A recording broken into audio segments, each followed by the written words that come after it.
नमस्कार दोस्तों, आज की सुंदर कहानी का विषय है घमंडी राजा और साधु। एक साधु ने एक सम्राट के द्वार पर दस्तक दी। सुबह का समय था और सम्राट बगीचे में घूमने निकला था। संयोग की बात है कि साधु को सामने ही सम्राट मिल गया। तब साधु ने अपना पात्र उसके सामने कर दिया। तो सम्राट ने कहा कि क्या चाहते हो?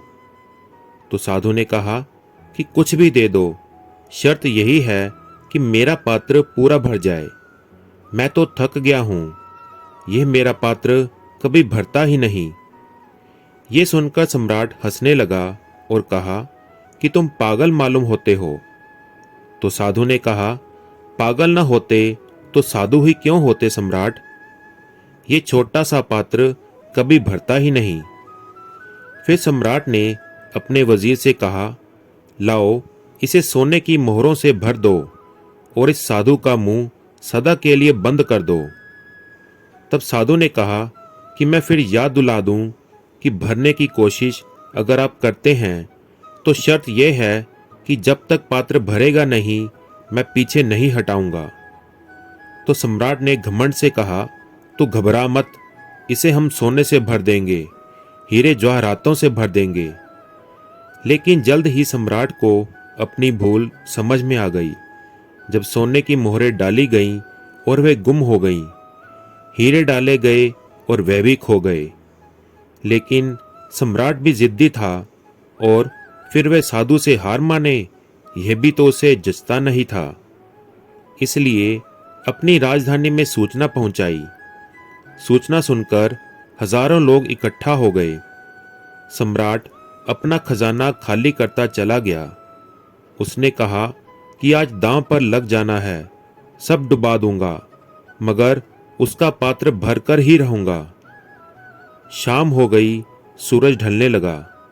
सम्राट के कभी न खाली होने वाले खजाने खाली हो गए, लेकिन पात्र नहीं भरा सो नहीं भरा। वह गिर पड़ा साधु के चरणों में और कहा कि मुझे क्षमा कर दो, मेरी अकड़ निकाल दी आपने, अच्छा किया। मैं तो सोचता था कि मेरे पास अक्षय खजाना है, लेकिन ये आपके छोटे से पात्र को भी न भर पाया। बस अब एक ही प्रार्थना है कि मैं तो हार गया, मुझे क्षमा कर दें। मैंने व्यर्थ ही आपको वचन दिया था आपका पात्र भरने का, मगर जाने से पहले एक छोटी सी बात मुझे बताते जाओ। मेरे मन में बार बार यही प्रश्न उठेगा कि यह पात्र क्या है, किस जादू से बना है। तो साधु हंसने लगा। उसने कहा कि किसी जादू से नहीं, इसे आदमी के हृदय से बनाया गया है।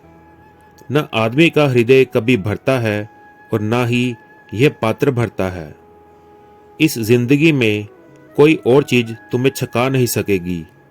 तुम्हारा पात्र खाली का खाली ही रहेगा। कितना ही धन डालो इसमें, सब इसमें खो जाएगा। यह पात्र खाली का खाली ही रहेगा, भरे नहीं भरता, ना कभी भरेगा। यह तो केवल परमात्मा से ही भरेगा, क्योंकि अनंत है हमारी प्यास, अनंत है हमारा परमात्मा, और अनंत को सिर्फ अनंत ही भर सकता है और कोई नहीं। इसलिए हमें किसी भी प्रकार का घमंड नहीं करना चाहिए। बस मालिक के आगे यही विनती करनी चाहिए कि मालिक, जो तूने दिया है उसके लिए तेरा शुक्र है, और उसका उपयोग मालिक के उन दुखी दीन बंधुओं के लिए करना चाहिए। अपना दिल बड़ा रखते हुए सबकी मदद करें, तभी हम उस परमात्मा की खुशी हासिल कर पाएंगे। हर एक की सुनो और हर एक से सीखो, क्योंकि हर कोई सब कुछ नहीं जानता, लेकिन हर एक कुछ न कुछ जरूर जानता है। स्वभाव रखना है तो उस दीपक की तरह रखिए, जो सम्राट के महल में भी उतनी ही रोशनी देता है जितनी कि किसी गरीब की झोंपड़ी में। जगत भिखारी फिरत है, सबका दाता राम है। तो दोस्तों, कैसी लगी आपको ये कहानी? प्लीज़ कमेंट करके ज़रूर बताएं, और इसी प्रकार की अच्छी अच्छी और सुंदर कहानियाँ सुनने के लिए चैनल को फॉलो करना और सब्सक्राइब करना ना भूलें। धन्यवाद। जय श्री कृष्णा।